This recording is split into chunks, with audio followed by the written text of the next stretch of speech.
Acabamos de cantar um cântico que nos diz o quê? Firme nas promessas de Jesus. São muitas as promessas de Jesus, não é? São muitas as promessas do nosso Deus para cada um de nós. E nós, para estar firmes, para estarmos alicerçados, a nossa fé alicerçada nessas promessas, nós temos de as conhecer, não é? E onde é que nós podemos conhecer essas promessas? Onde é que estão? Na Palavra de Deus, não é? Estão na Palavra de Deus. Então, é importante nós conhecermos a Palavra, meditarmos na Palavra, lermos a Palavra, porque é lá que nós encontramos as promessas e é lá que nós vamos firmar-nos nessas mesmas promessas. Quem não conhece a Palavra, não conhece as promessas. Quem não conhece as promessas, não pode estar firme nas promessas. Então, se não conhece a Palavra, tem que conhecer, tem que procurar. Nós temos vários exemplos de servos de Deus que tiveram promessas da parte de Deus e que se firmaram nessas promessas.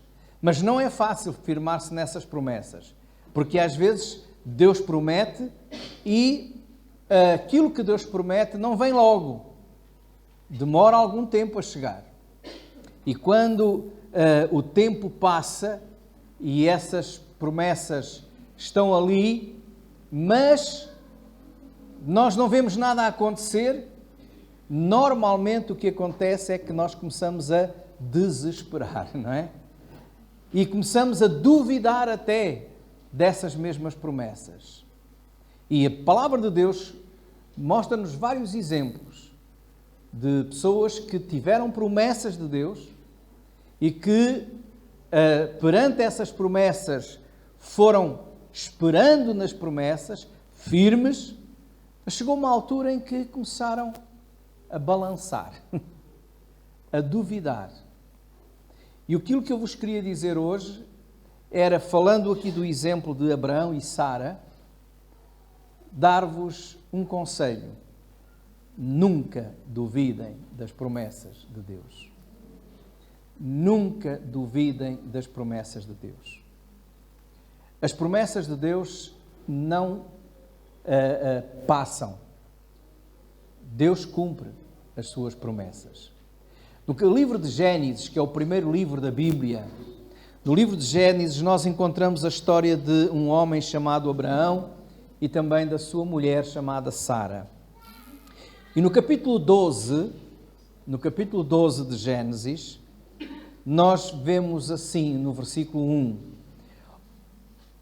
Gênesis, capítulo 12, versículo 1. Ora, o Senhor disse a Abraão: sai-te da tua terra e da tua parentela e da casa de teu pai para a terra que eu te mostrarei. E far-te-ei uma grande nação e abençoar-te-ei e engrandecerei o teu nome e tu serás uma bênção. E abençoarei os que te abençoarem, amaldiçoarei os que te amaldiçoarem, e em ti serão benditas todas as famílias da terra. Grande promessa que Deus fez a Abraão. Esta promessa que Deus fez a Abraão era extensiva à sua mulher. Abraão não estava sozinho. Abraão era casado, tinha uma mulher chamada Sara, e esta promessa foi também deixada para Sara. E no capítulo 17,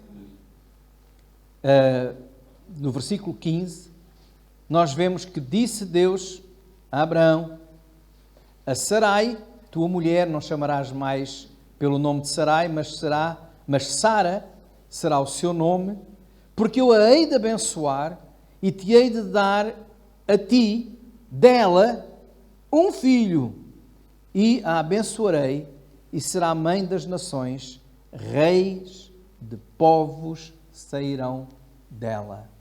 Então, o Senhor faz uma promessa a Abraão, dizendo que ele será pai de uma grande nação.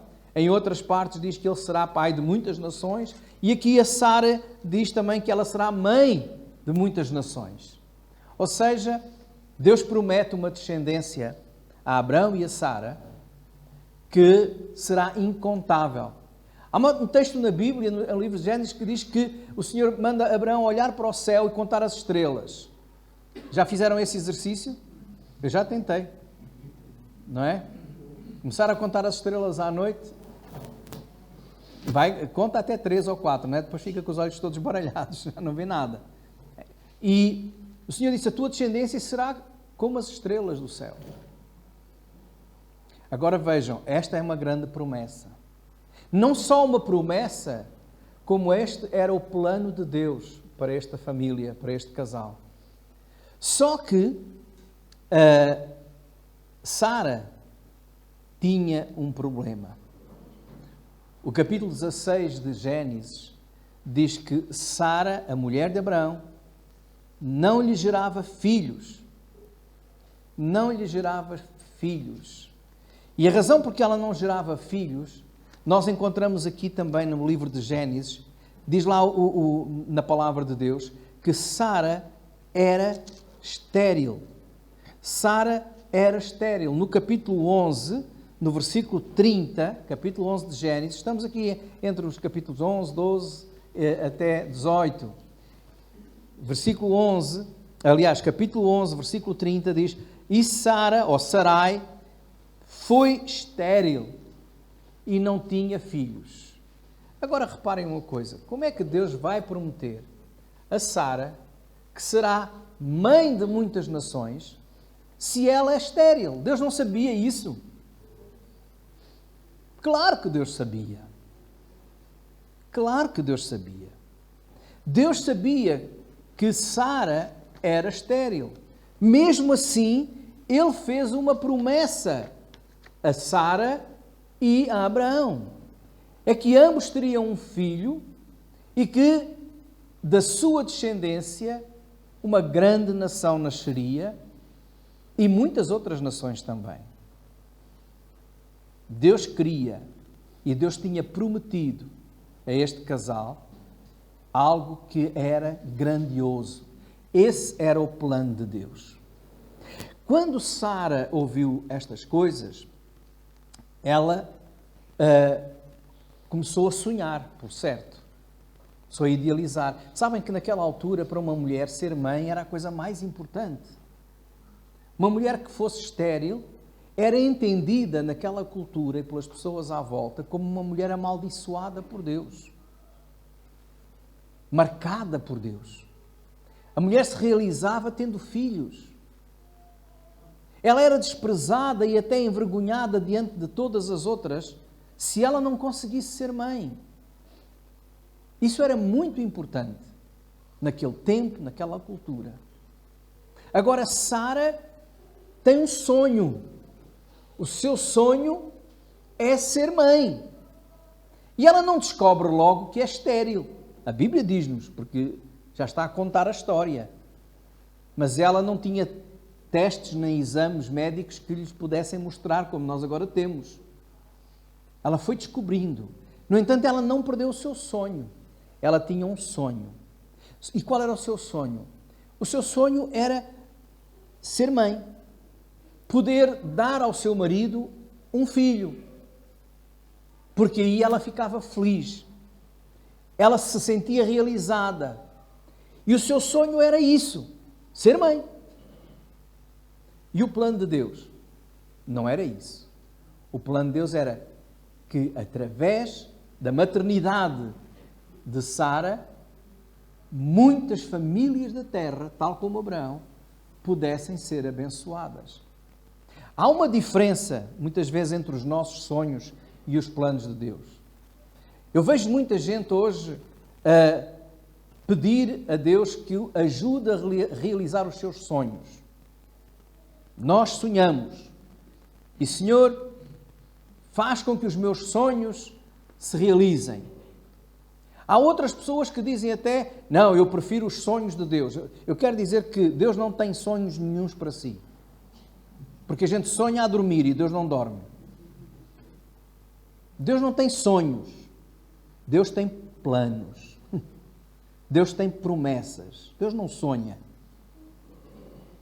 Sonho é alguma coisa que a gente deseja e não sabemos se será realidade. Deus não tem sonhos nenhuns para si. Deus tem planos. Deus tem propósitos. Deus faz-lhe promessas. E essas promessas e esses planos são bons, porque eles revelam a vontade de Deus para si. E a vontade de Deus, segundo a Bíblia, é boa, é agradável e é perfeita. E muitas vezes os nossos sonhos para a nossa vida, eles não estão de acordo com o plano de Deus. Porque os nossos sonhos são limitados. Quando você sonha alguma coisa, e não é mau sonhar, não é mau sonhar, mas quando vocês sonham o quê? Sonham com coisas para esta vida, não é? Sonham em ter uma casa, sonham em ter um carro, sonham em ter umas férias inesquecíveis, sonham com alguma coisa que vos faça feliz, sonham com coisas que têm a ver com realizações nesta vida. E é bom a gente sonhar. Só que os nossos sonhos são limitados. São humanos. Casar, ter um bom emprego, ter bom dinheiro. Assim era o sonho de Sara. Ser mãe, ser uma boa esposa. Visava só a felicidade dela, pensava só nela. Portanto, era um pouco egoísta. Era muito restrito. Mas Deus queria abençoá-la assim. Deus fez-lhe promessas. E não tinha a ver só com ela. Tinha a ver com ela e com tudo aquilo que viria depois dela. Quando Deus diz a Abraão, diz também a Sara: eu vou-te abençoar, mas tu ser uma bênção. Quando nós buscamos e corremos atrás dos nossos sonhos, nós estamos à procura de coisas para a nossa própria satisfação unicamente. Quando nós corremos atrás da vontade e do plano de Deus, nós estamos à procura da vontade de Deus, não apenas pensando em nós, mas naquilo que Deus quer fazer através de nós. E não se esqueçamos que Deus disse a Abraão: tu sê uma bênção. Em ti serão benditas todas as famílias da terra. E quando nós confiamos e buscamos o plano de Deus e não os nossos sonhos, o que vai acontecer é que nós vamos ficar firmes na fé. Porque o plano de Deus é universal. Quando Deus te abençoa hoje, Deus abençoa-te para que tu sejas uma bênção. Deixem só dar um exemplo. Não sei se sabem, mas hoje celebra-se ou lembra-se o dia de Pentecostes. Não é? Hoje é dia de Pentecostes. O Pentecostes lembra o dia em que o Espírito Santo desceu sobre a Igreja para ficar para sempre naqueles que são filhos de Deus. Marcou uma diferença grande entre a atuação do Espírito Santo no Velho Testamento e no Novo Testamento. O Espírito Santo foi deixado aos crentes. E o que é que Jesus disse sobre isso? Jesus tinha dito: vocês vão receber o Espírito Santo, o poder de Deus, e ser-me-eis testemunhas. O Espírito Santo desceu sobre a Igreja e é dado aos crentes para que nós testemunhemos de Jesus. Por isso, naquele dia de Pentecostes, os discípulos saíram para a rua e falaram a toda a gente das grandezas de Deus. E até aquelas pessoas que estavam ali e que eram de outros lugares, conseguiram ouvir o Evangelho, porque o Espírito do Senhor concedeu aos discípulos que falassem nas línguas daqueles povos, para que eles ouvissem na sua própria língua as grandezas de Deus. E o Espírito Santo que agora habita nos crentes é-nos dado para que nós possamos ter dons espirituais para servir na Igreja, para a edificação da igreja. E sabem uma coisa, muitas vezes há crentes que dizem, eu queria ter esse poder do Espírito Santo. Para quê? Para se exibir, ou para edificar a igreja, para servir. Você tem o Espírito Santo, foi-lhe dado, já tem o Espírito Santo. Então fale de Jesus. Está a testemunhar de Jesus? Se não está, então não está a viver o plano de Deus para esta bênção. É uma bênção. Mas se nós não falarmos de Jesus, se nós não testemunharmos de Jesus, se nós não servirmos de Jesus, se nós não manifestarmos o dom e o fruto do Espírito, que é o amor, a alegria, a paz, então nós não queremos uma bênção, é só ter o Espírito Santo. Eu tenho o Espírito Santo. E o resto? É para ser bênção. Tu és abençoado para ser bênção. O teu sonho é seres abençoado por Deus. O plano de Deus é abençoar-te para que tu sejas uma bênção. Foi isso que ele disse a Abraão, foi isso que ele disse a Sara. Então, meus irmãos, quando nós estamos a olhar para aquilo que Deus quer, Deus continua a ter planos para a nossa vida, para cada um de vocês. Tal como tinha para Abraão, tal como tinha para Sara. Ele tem também um plano, mas é um plano que não é restrito, não é só para ti. É um plano alargado, onde tu fazes parte de um grande plano. Nós, os crentes, fazemos parte de um grande plano. O plano de Deus para abençoar as famílias à nossa volta, para abençoar a nossa igreja, para abençoar a nossa rua, para abençoar mais gente. Não é só para sermos abençoados. Todo aquele que só está à espera de bênçãos na sua vida e mais nada é egoísta. E quando nós somos egoístas, às vezes tomamos decisões erradas. E as decisões erradas, Sara também tomou. Diz a Bíblia que como ela não conseguia ter filhos, como ela era estéril, ela arranjou uma solução. Depois de algum tempo de espera, ela não ficou firme na promessa. E porque não ficou firme na promessa, o que é que ela fez? Capítulo 16 de Gênesis. Ora, Sarai, mulher de Abraão, não lhe gerava filhos, e ele tinha uma serva egípcia, cujo nome era Agar. E disse Sarai a Abraão, eis que o Senhor me tem impedido de gerar. Entra, pois, à minha serva, porventura terei filhos dela. E ouviu Abraão a voz de Sara. E fez isso mesmo. Ou seja, a preocupação dela era que o seu marido tivesse descendência. Então disse, já que não posso eu, então vamos arranjar aqui uma barriga de aluguer, não é? Mas como não havia a evolução da ciência, então olha, entra à escrava, ou seja, tem relações com a escrava, tem dela um filho e esse filho é meu, porque a escrava era dela e o filho passava a ser dela também. Só que isso aconteceu. E Abraão teve um filho da escrava. E os irmãos, desafio-vos a ler o que diz o livro de Gênesis. Foi apenas motivo de confusão, de tristeza, de amargura, de conflito. Porquê? Porque quando nós temos apenas os nossos planos, os nossos sonhos, e fazemos qualquer coisa para que eles se realizem, não buscando a vontade de Deus, o que vai acontecer é que dá mal. Dá mal. Se você tem sonhos, vá atrás deles, mas não faça qualquer coisa. Espere em Deus. Espere em Deus. Espere firme na promessa de Deus. Porque se nós esperarmos firmes na promessa de Deus, então aí sim, virá a solução. Virá a solução. Ela estava apenas a olhar para os seus problemas. E quando o Senhor voltou a dizer a Abraão e a Sara que aquele filho ia nascer, já Sara era idosa. Sara já tinha passado a idade, tinha quase 100 anos.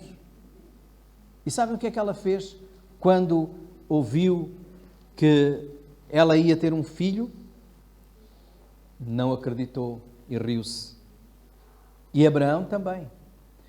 Gênesis capítulo 18. Depois apareceu-lhe o Senhor nos carvalhais de Manre, estando ele assentado à porta da tenda, quando tinha aquecido o dia. Portanto, o sol já estava alto.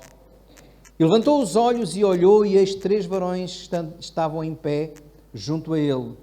E vendo-os, correu da porta da tenda ao seu encontro e inclinou-se à terra e disse: Meu Senhor, se agora tenho achado graça aos teus olhos, rogo-te que não passes de teu servo. Traga-se agora um pouco de água e lavai os vossos pés e recostai-vos debaixo desta árvore. E trarei um bocado de pão para que esforceis o vosso coração. Depois passareis adiante, porquanto por isso chegaste até a teu servo. E disseram: Assim faz como tens dito. Então Abraão teve uma visão de Deus. Eles, 3 varões, chegaram perto dele e foram-lhe falar. E diz aqui que eles perguntaram por Sara, diz o versículo 9: Onde está Sara, a tua mulher? Ele disse: Está ali na tenda. E depois eles disseram: Ela vai ter um filho. Conta agora o tempo. Daqui no tempo determinado o filho vai nascer. E a Sara riu-se. Versículo 13 do capítulo 18 de Gênesis. E disse o Senhor a Abraão: Porque se riu Sara, dizendo: Na verdade gerarei eu ainda, tendo já envelhecido? E vejam o que é que o Senhor diz: haverá coisa alguma difícil ao Senhor? Versículo 14. Haverá coisa alguma difícil ao Senhor? Esta história é muito interessante. Os irmãos, eu aconselho a lerem com atenção. Porque enquanto Sara e Abraão desesperam, os seus sonhos estão a desaparecer, Deus permanece ainda firme naquilo que prometeu. Deus é fiel à sua palavra. E mesmo quando tudo parece que já não há solução, o que é que diz aqui? Há alguma coisa difícil ao Senhor? Não há. A mesma coisa disse o anjo a Maria, quando lhe foi anunciado que ela seria mãe, sendo virgem. O anjo diz lá em capítulo 1 de Lucas: para Deus nada é impossível. Para Deus nada é impossível. Então, quando Deus faz, quando Deus quer, quando Deus promete, Ele cumpre. E o que Ele cumpriu, Ele fez. E Sara ficou grávida, mesmo tendo envelhecido. E teve esse filho, Isaac, que teve um filho chamado Jacó. E da descendência de Jacó, quem foi que nasceu? Jesus. E hoje nós estamos aqui dizendo: a minha vida é abençoada por quem? Por Jesus. E é abençoada por Jesus porquê? Porque aquilo que Ele prometeu a Abraão, que ele seria uma bênção para todas as famílias da terra, realiza-se ainda hoje. Ainda hoje. A minha família, a tua família é abençoada na descendência de Abraão. Porque Deus não falha às suas promessas.